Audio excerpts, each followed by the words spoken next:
ಸಂಗೀತ ನಿರ್ದೇಶಕರು ರಘು ದೀಕ್ಷಿತ್ ಮತ್ತು ಗಾಯಕಿ ವಾರಿಜಾಶ್ರೀ ವೇಣುಗೋಪಾಲ್ ಅವರು ಈ ತಿಂಗಳ ಕೊನೆಯಲ್ಲಿ ವಿವಾಹ ಬಂಧನಕ್ಕೊಳಗಾಗಲಿದ್ದಾರೆ.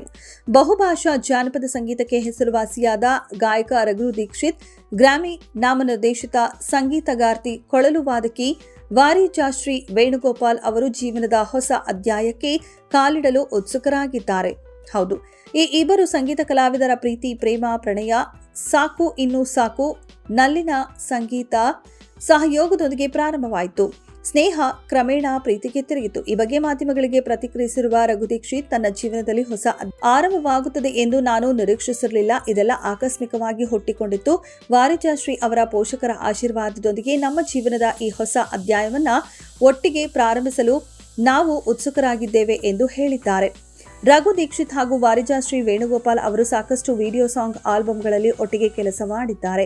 ಕೋವಿಡ್ ಸಮಯದಲ್ಲಿ ಅವರು ಹಾಡಿದ್ದ ಭರವಸೆಯ ಬದುಕು ವಿಡಿಯೋ ಸಾಂಗ್ ಬದುಕಿನಲ್ಲಿ ಸಾಕಷ್ಟು ನೋವುಂಡವರಿಗೆ ಆತ್ಮವಿಶ್ವಾಸ ತುಂಬುವ ರೀತಿ ಇದೆ. ಖ್ಯಾತ ನೃತ್ಯ ಕಲಾವಿದೆ ಮಯೂರಿ ಉಪಾಧ್ಯಾಯ ಅವರನ್ನ ವಿವಾಹವಾಗಿದ್ದ ರಘು ದೀಕ್ಷಿತ್ ಕೆಲವು ವರ್ಷಗಳ ಬಳಿಕ ಭಿನ್ನಾಭಿಪ್ರಾಯ ತಲೆದೂರಿ ವಿಚ್ಛೇದನ ಪಡೆದಿದ್ದರು. ಇದೆಷ್ಟು ಈ ಹೊತ್ತಿನ ಸುದ್ದಿ. ಮತ್ತಷ್ಟು ಸುದ್ದಿಗಳಿಗಾಗಿ ನೋಡ್ತಾ ಇರಿ ಸಿರಿ ಟಿವಿ.